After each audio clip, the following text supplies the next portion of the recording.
All right, so everyone, welcome to the very first of MoGo's Townhall Summer Series. This is the first installment. You're going to hear more about the other parts of our series, but really the idea here is that we arm and equip community members with real facts about solutions to the issues that we are seeing locally that are community derived.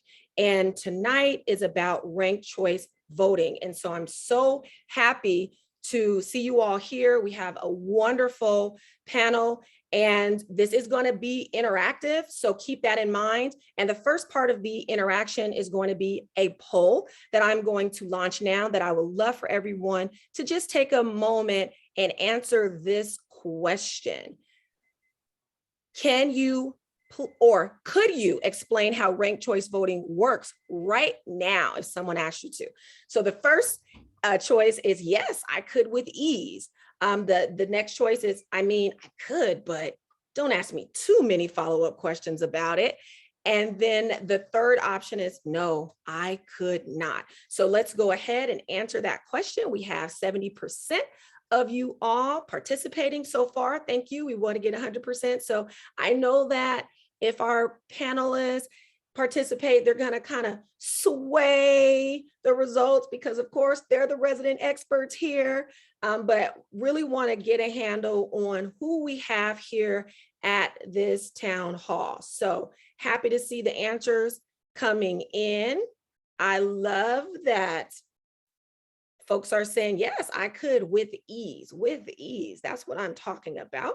But, you know, we are here to definitely learn more about ranked choice voting. So don't be scared or embarrassed or anything like that to say, you know, I have a general idea about that, but I don't really know the details of it. So don't ask me any follow-up questions or, you know, just straight up, I don't know. No, I would not be able to explain ranked choice voting. So we want to keep the poll open for a little more time as we're waiting on other community members to come in. And I will say what I've previously said before many of you were here, this is going to be interactive. We are going to have a question and answer period after the wonderful presentation by our panelists. So keep that in mind. And I guess the only person who hasn't participated yet is me. So I guess if I give my answer, you're going to know where I land, right? So maybe I won't answer. All right. So I am going to end the poll at this time. I will relaunch it when other community members come in. It will save where you are or where we are right now with the results, because I want to introduce our facilitator for tonight. We have a wonderful facilitator tonight. Her name is Sabrina Callahan, and she is actually the newest member of the MoGo team. She is our freedom advocate and so much more. As our freedom advocate, she runs and facilitates our bail program that operates in our federal courts. And she works closely in partnership with the Bail Project and also with Federal Defenders of San Diego, Inc. She was a case manager and a project manager at another community organization, Paving Great Futures, before coming to MoGo. We snagged her really, really quickly, and she has a lot of talents and expertise in empowering and affording socioeconomic opportunities to formerly incarcerated persons and system impacted communities right here in San Diego. So without further ado, I'm going to go ahead and turn it over to Sabrina, who will facilitate our wonderful panel discussion and the Q&A along with another team member, Brandon Sigwa. Thank you for the lovely introduction, Genevieve. Good evening, everyone. I'm super excited to share this space with all of you tonight. We have a super exciting and also a super packed agenda, which will be presented by two powerhouse women leading the ranked choice voting initiative locally. I'm very honored to introduce our guest speakers for tonight. We have MoGo's very own Aniya Brown. She is the Director of Policy, Advocacy, and Community Engagement. And we also have Amy Tobia, the leader of Represent Us San Diego. As Jen mentioned, we will have time for a Q&A at the end of the presentation, so please feel free to drop your questions into the chat at any time. And with that said, I will pass it off to you, Aniya, to kick us off. Thanks so much for that introduction, Sabrina. I'm super excited to be able to present tonight and be here with Amy and talk about ranked choice voting. But before we get started, we're going to try a little sample RCV, or ranked choice voting. So Brandon just dropped the link in the chat for everyone. So if we could all head over to that link, and as you'll see displayed on the screen, we're going to rank our pizza toppings. So we have pepperoni, margarita, supreme, cheese, and Hawaiian. So all you have to do is rank those 5 choices in order of preference.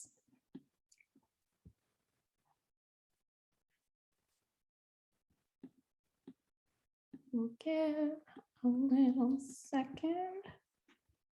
And if anyone is having any trouble getting to the link, just feel free to either let us know or drop a message in the chat and we can absolutely help with that. And then Amy, the bit.ly is also clickable as well. Well, why don't I click over to it then and everybody can see me do mine. Perfect. So, of course, now you're all going to know my favorite and you're going to know how I voted, but.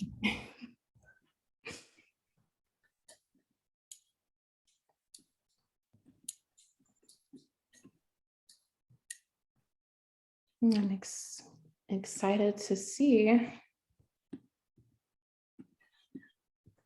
And I won't spoil it by going into the votes. We'll give you a minute or so just to allow everyone to get their vote in before we see who our winner is.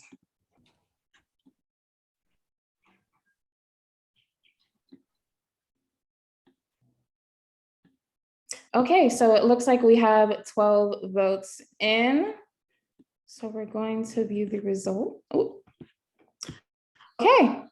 Amy, can I actually go ahead and share my screen to allow everyone to see the results? There you go. Wonderful. Okay, everyone, kind of drum roll, please, if you will.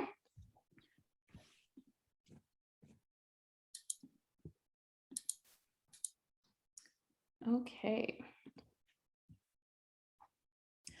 Okay, so pepperoni was the winner, coming in at 67%. Next, we had margarita, and then we had, wow, supreme cheese and zero. Supreme cheese and Hawaiian come in. So let's look at how our results did round by round.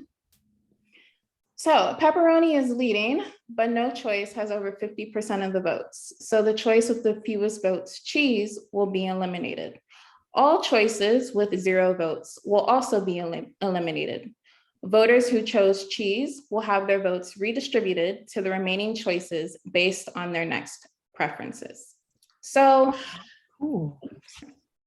so as you saw, the ranking itself, super easy. That's something that we do on a regular basis already. And so as we kind of get into our presentation, we'll get to understand some of the math behind it and even dissect that kind of little confusing bit, because a summary can be a little bit confusing. So Amy, I'll stop sharing so you can go ahead back to the presentation. And we'll continue.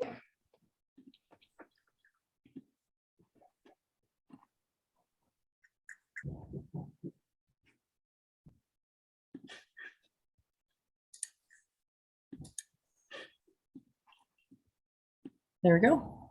Wonderful. Okay. Okay, so the More Choice, or this is the More Choice San Diego Coalition. MoGo has been around since the very beginning of the coalition. And as you can see, it's made of a diverse group of community members, including PANA, San Diegans for Justice, and Alliance San Diego. So the coalition has been working to bring ranked choice voting to San Diego for a few years now. And this is actually going to be our second go around that we're currently in. And over that time, all that we've done is just continue to build our coalition, continue to build our resources.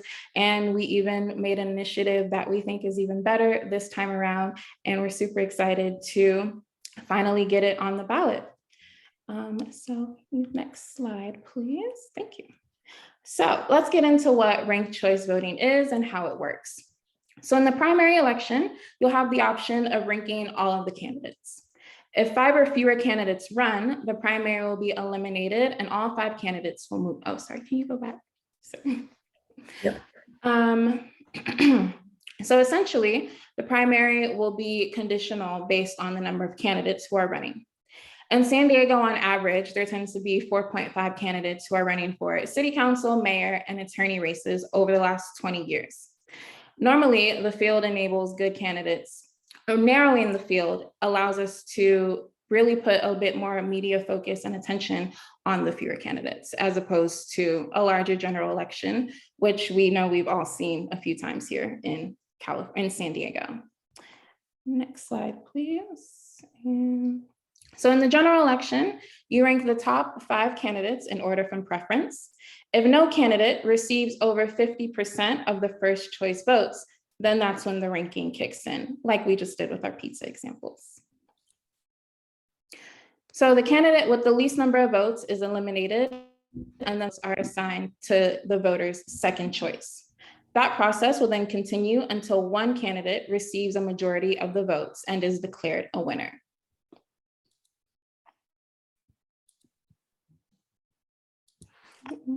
Oops. I should have gone back because we didn't get to see our candidate one. Yes. So if the eliminated candidate was your first choice, and then again, your vote automatically goes to your second choice. Once the candidate has received over that 50% threshold required, then they're declared the winner. So ranked choice voting allows for voters to vote for the candidate that most closely aligns with your beliefs and your values. So now we've talked a little bit about what ranked choice voting was and how that can look. We want to talk a little bit about why it's good for voters and why we need it in San Diego. So more diverse candidates and ideas. With ranked choice or under ranked choice voting, because we allow ourselves to have those 5 candidates in the primary, and again, the 5 candidates for the general, when you're able to rank the candidates from a genuine standpoint of who you want to see win, and you don't have to give in to who necessarily the party is endorsing or who, you know, just some other even elected officials might be endorsing. It allows you to really have your beliefs hold true, and candidates are able to run under that, knowing that they're able to really stick true to their beliefs. So more choice encourages more voter participation with candidates that you want to vote for. You know, in turn, we hope that you feel more engaged to vote.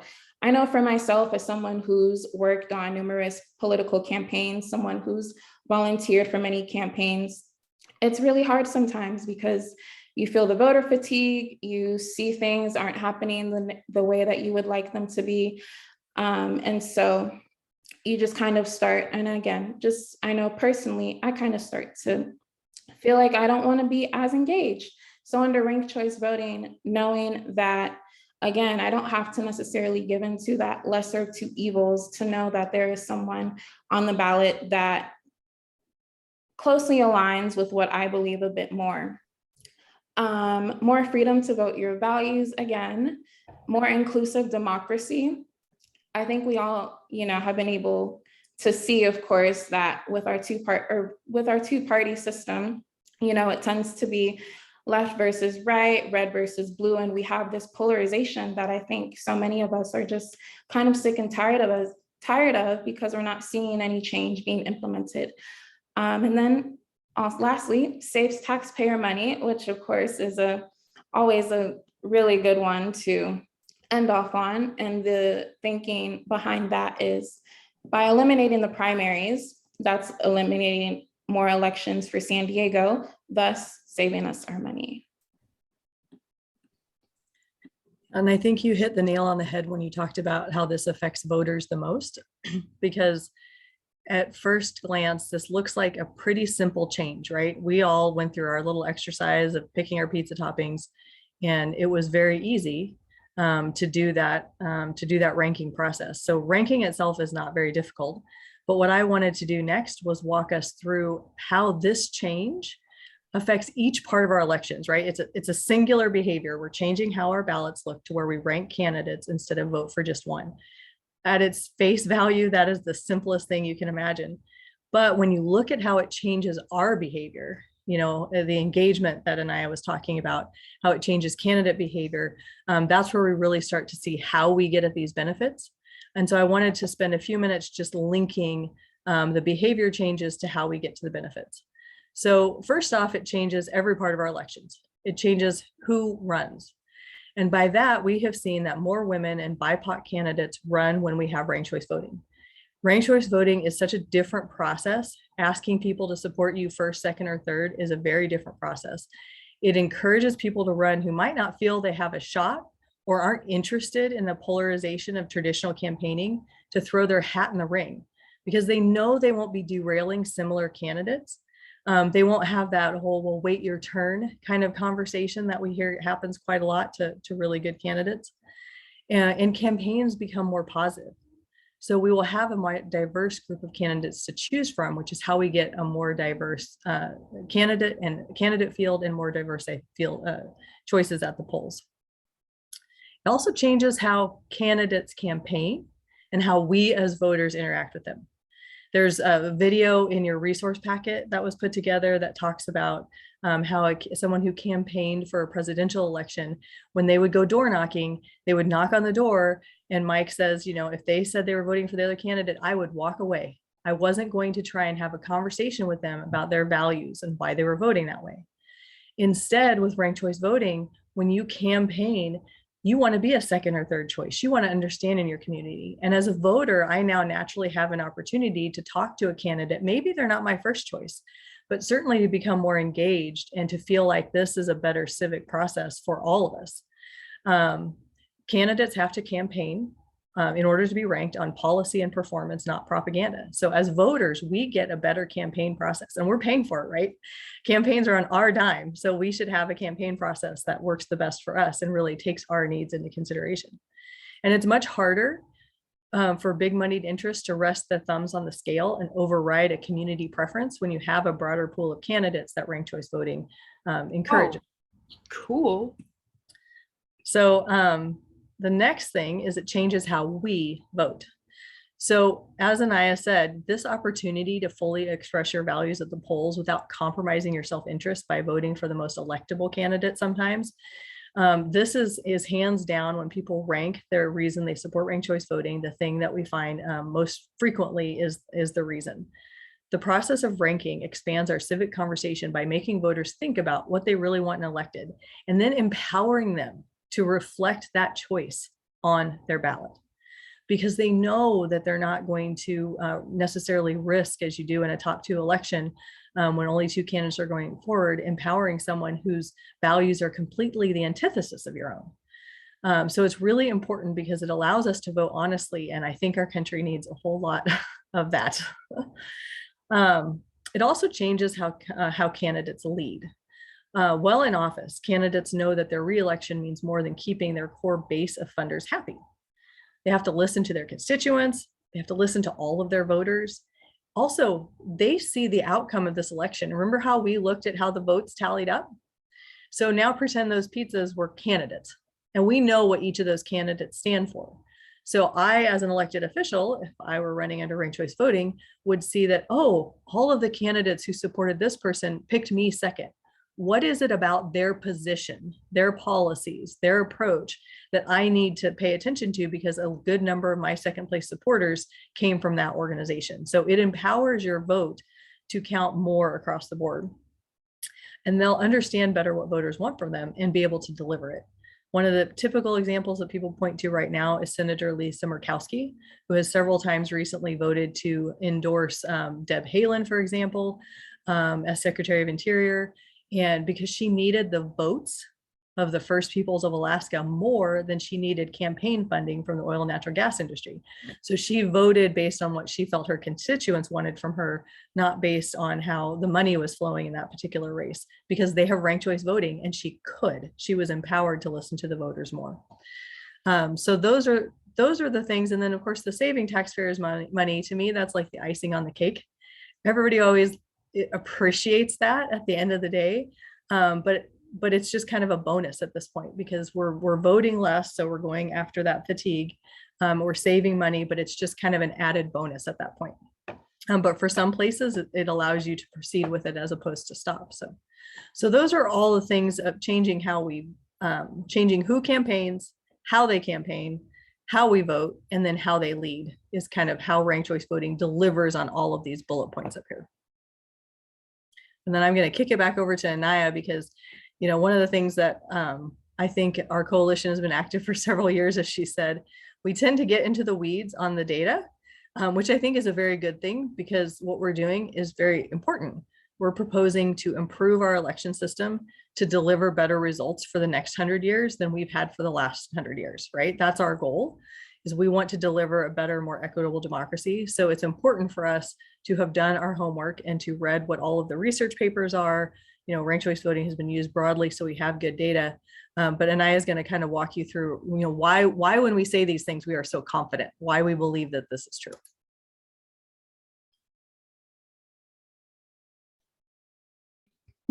Sorry, thank you, Amy. So as we see on this slide here, we have a couple of pie charts. So we have candidates by gender 2000 through 2020, and then electeds by gender 2000 through 2020. So women hold 25% of all elected offices in the US overall. As of April 2020, nearly half of all mayors, 46%, and 49% of all city council seats decided by RCV are held by women. And I just feel like these statistics are like, they don't lie. And when we just look up and think about the makeup of, our San Diego elected officials and candidates who are running, we have a great diversity, but there's always just so much more that we can do, and it can always be so much better. Okay, so then over here, does ranked choice voting impact equity? So including 5 candidates instead of just 2 in the general election guarantees that voters hear from and the media reports on a wider range of candidates. Further, studies have shown that more women and candidates of color actually win when using RCV. A 2018 Fair Vote report on racial minority voting rights shows that women and people of color hold office at a higher rate under ranked choice voting than the prior system.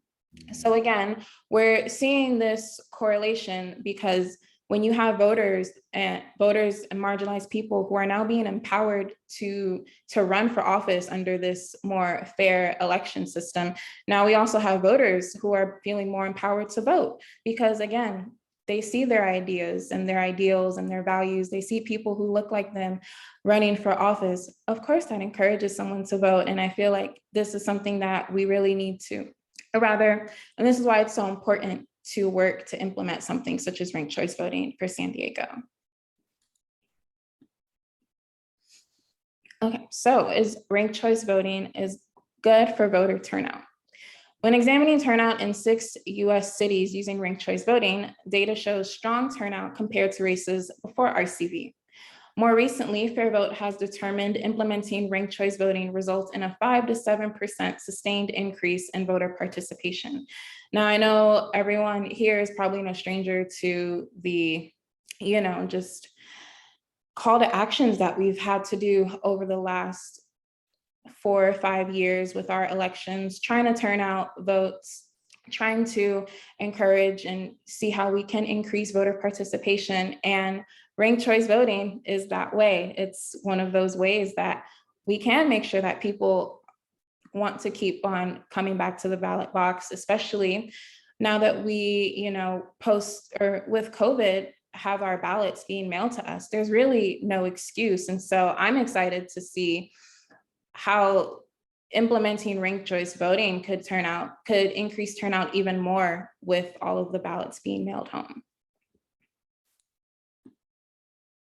And then again, more voters participating. So New York City, fun fact, I'm actually from New York myself, so I'm a San Diego transplant. So it's been really cool to see my home state and now my new, don't tell my New Yorkers, but my new home state, just have this direct comparison. So as we see the New York City Democratic mayoral primary 2013 versus 2021, and again, the data here just kind of speaks for itself. And as Amy mentioned earlier, we do have a little resource guide to be sent out earlier, and we'll get into that a little bit more later. But just know that we won't, just give you all this data without being able to have it yourself. And then really amazing here, more BIPOC voters participating. Again, when you're able to see someone who looks like you, when you're able to actually care about what a candidate is talking about, when you know that the candidate cares what they're talking about, because they're not just trying to attack their opponent, or they're not just trying to, they don't have to leave out certain zip codes or leave out certain community members because they don't care about that vote, or they don't feel like it's worth it to seek out that vote. And so here we have just a map of where ranked choice voting is currently implemented. So 52 cities, 1 county, 2 states, 10 million voters. So we've seen the data. We know that ranked choice voting is happening. We know that we have success stories about ranked choice voting, and that it's something that San Diego can and needs to have. Okay, and I'll pass it back to Amy to talk about our specific initiative that the coalition has been working on. And if there's more specific data, when people have questions, we can pull up some more things, but those are some of the most typical questions about ranked choice voting, is people want to know for sure that it's been used before and that this is reliable, and what we're proposing is going to actually do what we say. So our specific initiative, however, is a little bit different in how we use ranked choice voting. So think of ranked choice voting as a tool that you can implement in order to change voter and candidate behavior. There's also other important things, like, can we implement it in the city of San Diego based on how our voting machines work that we've had to get into? And what does our political landscape look like? How can we do this in a way that brings meaningful change but doesn't create unintended consequences? So after looking at all the other places that have implemented ranked choice voting, and looking at our city and looking at our coalition and listening for several years to many different people's many different opinions on this, we have crafted the current initiative that has the broadest support across political groups, non-political groups, like I'm with a nonpartisan organization. And the way our initiative works, as Aniya said, that the number of candidates who run for office over the years actually averages out to 4.5. But we do have some runaway races. There's a 12 and 17 person race every now and again where things just get really heated. And what we don't want is for good candidates to be fighting for newspaper space when there is 7, 8, 9, 10 candidates. So we felt that originally 4, and now we've settled on 5 candidates, gives us a good broad collection of candidates. Certainly the most viable candidates would land in that pile, and it gives us the benefit of pretty substantial cost savings. So we foresee that up to 80% of our primary elections will be eliminated because of the number of candidates who run. And typically this is on a year where there's an incumbent. So if you think about it, if somebody's rerunning for their seat, not too many people are going to challenge them if they are doing a good job. And so a lot of times those primaries will be eliminated because the number of candidates opposing an incumbent are usually quite low. Ranked choice voting might increase that, But even if it increases it, it's likely to fall underneath that 5 threshold. So if there are 6 or more candidates, voters will get to use ranked choice voting in the primary, which we think is a really good thing, because if we're changing city elections to where mayor, city council, city attorney, and school board, all of those city offices would now become ranked choice voting. Every time you vote for them, we think it's good voter behavior that you would rank them. That's how the city does it. All the city elections, their ballots are ranked ballots. And you could, if you chose, just vote for one if you prefer that. It doesn't change anything for you, the voter, and your vote would still count.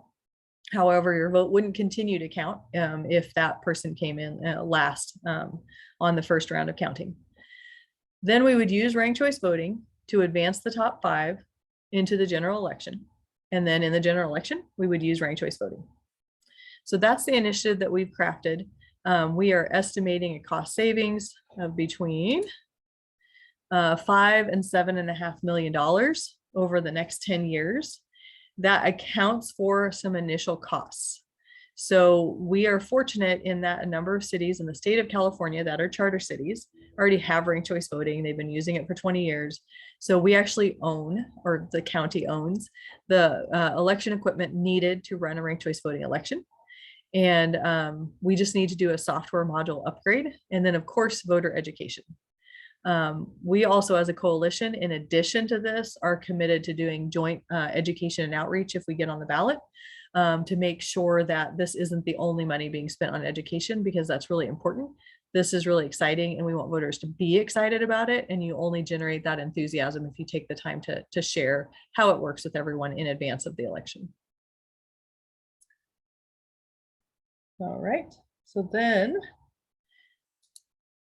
next is just backup data for the 2 points that we just made about how we came up with our initiative. These are the number of races where the candidate count was less than 5 candidates or greater than 5 candidates. So you can see there's a pretty substantial number of primary elections that would be eliminated. And this is going back 20 years.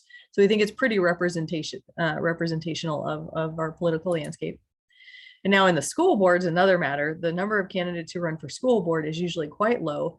In part, that's going to change because of the recent changes to the school board district elections.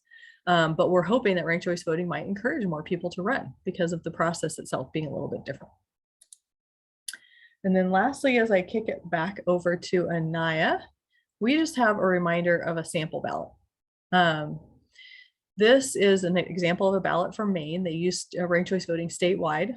So they use it in both local and statewide and federal elections.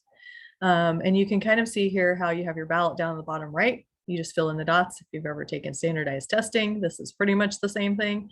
And then in the upper center is a sample ballot. So one of the things that we have access to, because so many people have done ranked choice voting, is all of these experts for ballot design telling us what's been working for the past 20 years and how we can do a really good job of rolling this out into our community.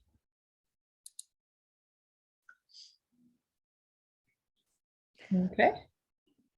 And so just to kind of recap, because quite a bit of information that was. So how it works again. Voters will have the option to rank candidates in order from preference from first to last. Any candidate that gets over 50% of first place votes is the winner. If no candidate gets over 50%, then the candidate with the least votes is eliminated. If your first choice candidate is eliminated, your second choice is then counted as your first choice. That process then continues until one candidate receives that majority of over 50%. So here's how you can get involved. So we'll have a couple of links being dropped in the chat. So we have a petition that we would love for you to sign and in turn encourage others to sign. Write or call your council member and the rules committee, and then make public comment on June 8th. And we'll get a little bit more into that in just a second. So I'll click forward into the next slides and we can always go back to here to give people the link again. So perfect. Yes. So here is the San Diego City Council. So Council President Shawnee Rivera and Council President Pro Tem Monica Montgomery Stepp have been incredibly supportive vocally about ranked choice voting, and we are super, super appreciative of their support.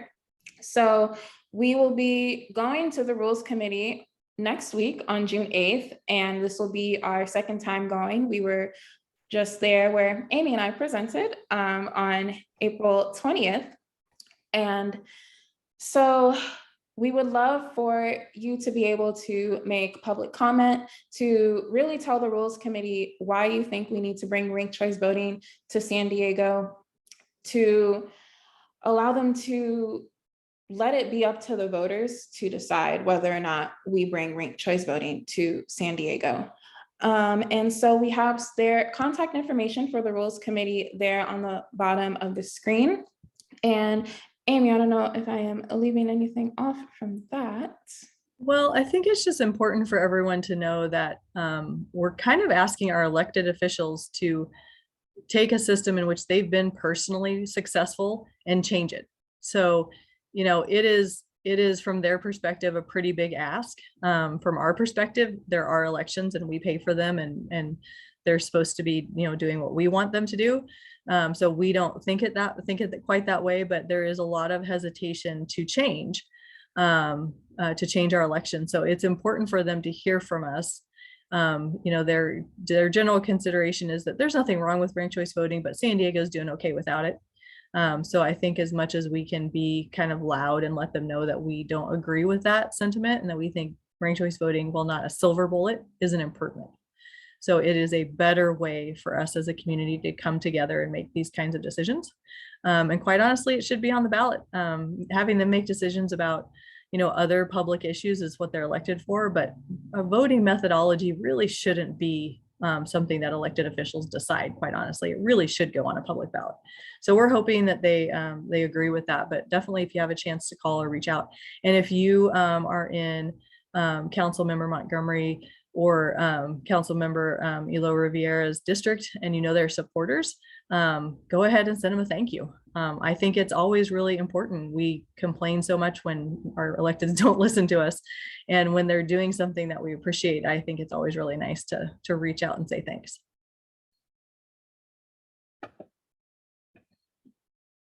Okay, now I think we're gonna go into questions. Awesome. Thank you, Amy and Aniya, for the amazing presentation. It is now time to dive into the Q&A section of our presentation tonight. So please continue to drop your chat or your questions in the chat. And the first question we have for you both is, what impact does ranked choice voting have on the primary? I know you kind of mentioned it, but can you clarify? Mm-hmm. So we're proposing that if we have a primary, you would still use a ranked choice voting ballot. And this is an important aspect because the benefits of ranked choice voting in terms of a better campaign process, right? Where you're not doing a winner takes all approach, you're trying to encourage first, second, third, fourth support, is important to have that in the primary as well, to encourage more people to throw their hat in the ring, and to give voters more insights and incentive to vote. A lot of times our primaries are pretty low turnout. So if we have a primary, we want the voters to show up. And we think by being able to rank candidates, especially early on, right, before they've been campaigning for too long, it might even be easier to rank the candidates. So ranked choice voting helps the primary the same way it helps the general. It gives you more choice and it changes the nature of campaigns, which is why when we do have a primary, because we have more than 5 candidates, we wanted to use it as well.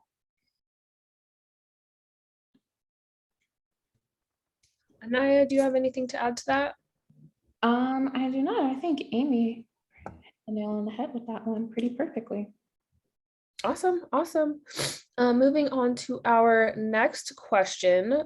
So because the school board is not a city election, are we proposing that both San Diego city elections and SD-USD adopt our initiative? Correct. And that is a change.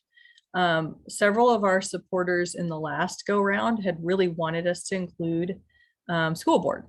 But as you know, there was other legislation pending to make changes to the school board, and we we basically decided it was unwise to muddy those waters and that derail that effort or affect that effort. I don't know that we would have derailed it by proposing that at the same time.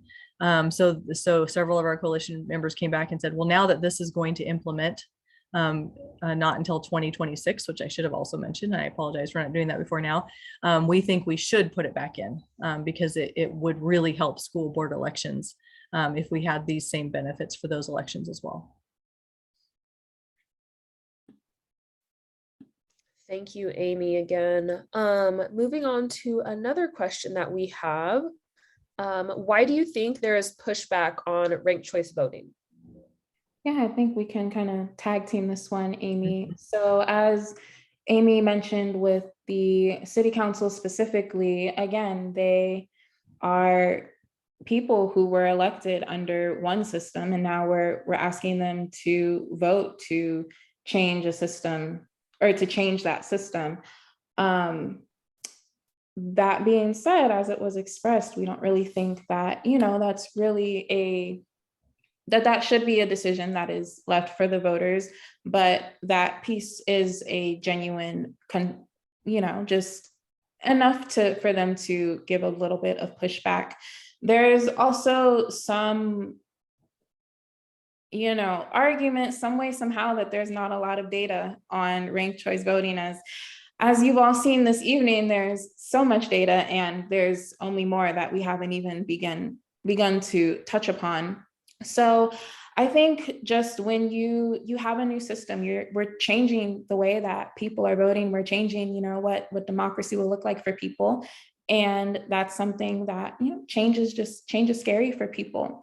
But as we've seen through this presentation, and as we hope you'll continue to see through further presentations that we do, and the more we talk about it, that ranked choice voting is, not only something that's simple to use and easy to do, but it's something that genuinely has a better impact for the greater good and will truly give us the democracy that we've been lacking for quite some time. Mm-hmm. I don't know if Amy wants to add to that or if we want to go to the next question. Yeah, I think the unspoken. So Aniya responded to what the candidates have said publicly, which is completely correct. But the unspoken, what we see around the country is opposition usually comes from the stakeholders who like the current system because they feel they have a lot of control over it. And they view any opportunity to give voters more control means they're going to lose. So I think that's really where people struggle.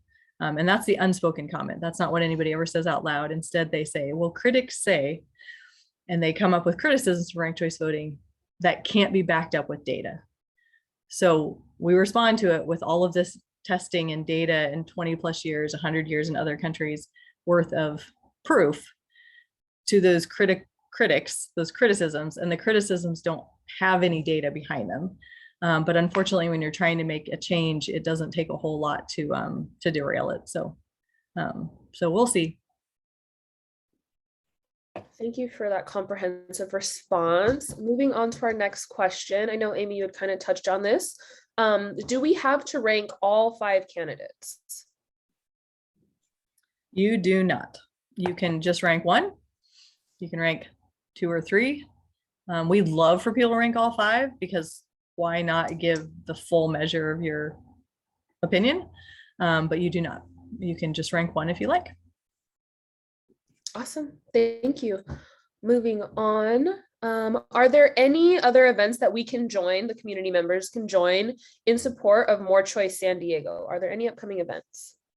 Yes, we actually have an event coming up tomorrow. There will be a rally and it'll be hybrid. So you can either choose to join in person or virtually. And I believe the link is being dropped in the chat as we speak. So feel free to register for that.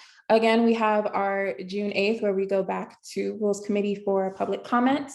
And so yeah, that's 2 events within the next 2 weeks. And we will just continue to get as many events on the calendar as we can, but those are the first 2 to share. Awesome. Thank you. Thank you, Brandon, for dropping that link in the chat. And some of our final questions. Do you have an email ask that we can push out to networks on this issue? We do, and we can make sure that we send that along. So we, of course, have everyone's emails from the registration. So that is absolutely something that we can pass on. And I believe, I will confirm, I think we've even made a little page on our website. It might be nested somewhere with a few scripts that we tend to update. So we can send those along as well once we find that. And if you want to just come to the rules meeting on the 8th and be there in person, feel free. We'd love to have some cheerleaders, right, Aniya? Always. The more the merrier. All right, that does appear to conclude our Q&A section. Genevieve, if you want to launch the poll one more time, just for those who did not, at the beginning, who did not have a chance to submit their responses, that would be awesome. And moving on, awesome. So go ahead, everyone, and take some time to answer that poll if you have not yet.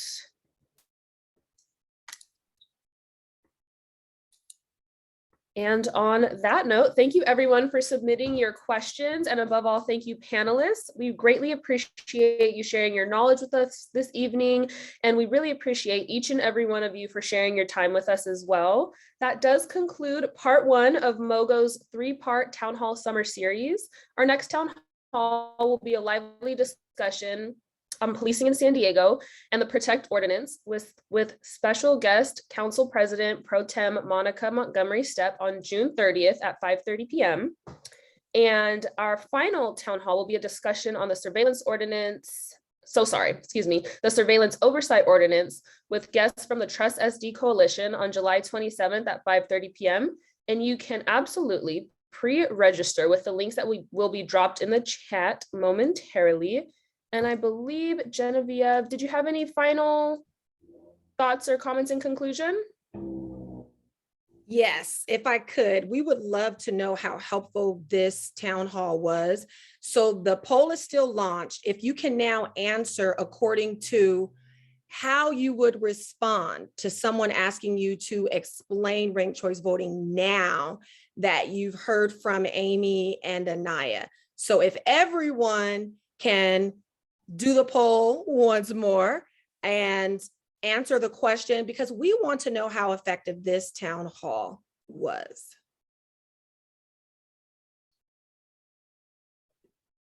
And I believe Brandon is dropping some links in the chat that lead to More Choice San Diego social media, where you can learn more about ranked choice voting and what the coalition is doing and the initiative. Thank you all so much for being here and for participating. I'm loving that more of us are saying we could explain it with ease, because we now have the pizza. We have the pizza example, and we all know how to order pizza, and we know our toppings, we know our choices. So wonderful, wonderful, wonderful. With that, I'm going to give it back to you, Sabrina, so you can do whatever closing you want, because this is you. Awesome. Thanks so much, Genevieve. So on a final note, everyone, please make sure to sign that RCV petition, call the rules committee members, and also register for our future town halls. And as I believe was mentioned in the beginning, we will be emailing this presentation as well as our RCV, Ranked Choice Voting Resource Guide, after this meeting. And that concludes the town hall. Thank you so much, everyone. We appreciate you and have a great evening. Stay safe. Thank you all so much. Thank you. Thank you.